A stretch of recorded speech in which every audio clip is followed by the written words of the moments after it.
सलाम, आदाब, नमस्कार साथियों, मैं जम्मल कमेंटेटर। आज हमारे साथ एक ऐसी शख्सियत है जो किसी परिचय की मोहताज नहीं है, जिन्होंने अपने मेवात का नाम ही रोशन नहीं किया है, बल्कि इंडिया के हर राज्य में अपने कामयाबी के झंडे गाड़ कर धीरे धीरे वो इंडिया के एक बड़े सितारे बनने की राह पर हैं। लोकेश मीना, स्वागत है भाई हमारे साथ में आप सभी का। और दोस्तों, ये लोकेश मीना है और जब ये बल्लेबाजी करते हैं सचमुच से गेंदबाजों का कर देते हैं मुश्किल जीना।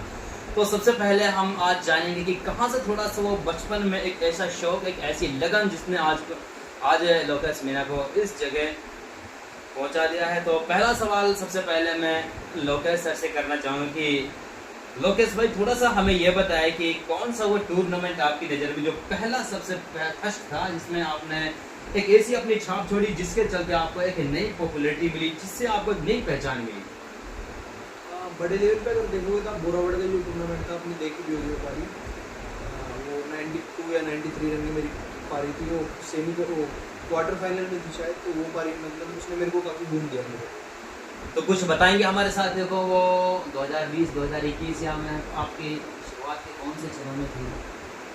वो मेरे को ईयर तो याद नहीं, लेकिन अब से शायद 3 साल पहले का था वो, 2022 में था, 22 या फिर 21 में ऐसा कुछ था।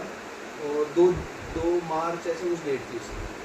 तो लोग प्यार से रामगढ़ के शहर के नाम से भी भाई को जानते हैं। और अच्छा, ये एक ऐसी पारी जो भाई ने बताया कि यहाँ से एक स्टार्ट हुआ था बाहर का जो क्रेज था, और उसके बाद जब आप दूसरा एक सवाल हम भाई से जरूर करना चाहेंगे कि अपने मेवात के इलाके से खासकर टेनिस का एक स्टार जो आपको ऐसा लगता हो कि आपका जो पसंदीदा एक प्लेयर हो इस वक्त जो एक ट्रेंडिंग में चल रहा हो मेवात का, वो टेनिस का स्टार प्लेयर आपकी नज़र में कौन सा है? मतलब मैं उनको स्टार नहीं बोलूँगा, या फिर मतलब मैं उनको लेजेंड बोलूँगा। और जैसा कि आप सब जानते भी नस्सू भाई को, क्योंकि मेरा जो बचपन है उनको देख के कहीं ना कहीं मतलब व्यतीत हुआ है, और मैं उनको देख के बहुत सारी चीज़ें सीखी और अभी मैं बहुत चीज़ें सीखता हूँ उनसे। तो मेरा भी एक सौभाग्य है कि मैं बचपन में उनके साथ खेला और इतनी कुछ चीज़ें सीख पाए। तो वो हमारे मेवात के लेजेंड और बहुत बड़े प्लेयर हैं। बिल्कुल, नस्सू खान भी अपना आप में एक बड़ा नाम है यकीनन, और हम जल्द उनके साथ भी कुछ बातें करना चाहेंगे किसी अगले वीडियो में। लेकिन तो नस्सू खान और ये लोकेश मीना, जो कि अभी इसने बताया कि नस्सू खान एक ऐसे हैं जिनके नक्शे कदम पर मैं चलने की कोशिश करता हूँ, ये इनका बड़प्पन है।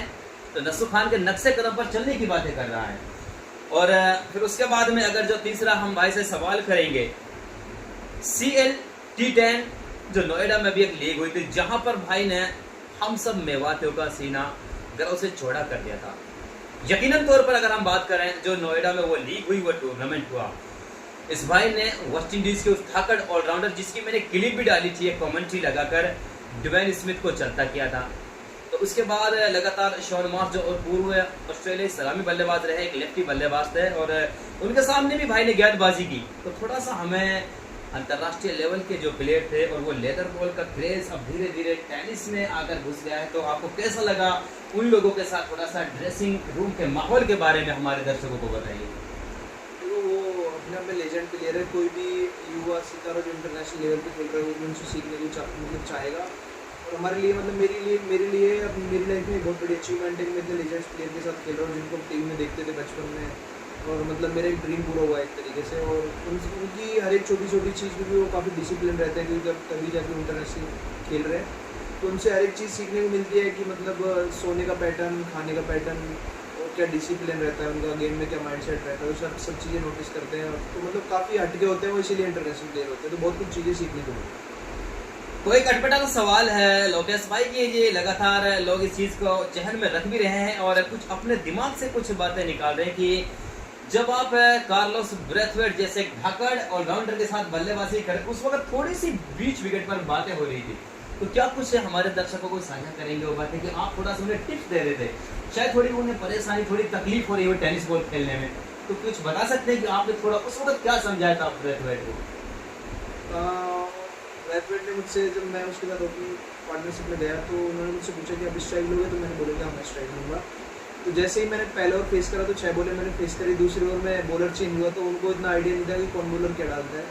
तो मैंने बॉलर देख के बताया कि ये बॉलर ये बॉल डालता है, कि आपको ऐसे बॉल डालेगा और आपको इस चीज़ के लिए रेडी रहना है, या फिर मतलब आपको यहाँ पे बॉल डालेगा। तो वो चीज़ मैंने उनसे शेयर की।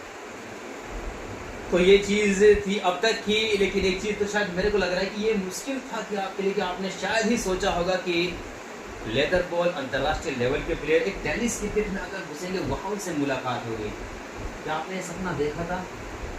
देखो मैंने कुछ भी मैनिफेस्ट नहीं करा था, बट टेनिस क्रिकेट में शौक के लिए खेलता था, लेकिन अभी ऊपर वाले का शुक्र है कि मतलब हमें इतनी अच्छी चीज़ें मतलब देखने को मिल रही है, इतने बड़े बड़े नामों के साथ खेलने को मिल रहा है, इतना सब कुछ मिल रहा है, नाम मिल रहा है, फेम मिल रहा है।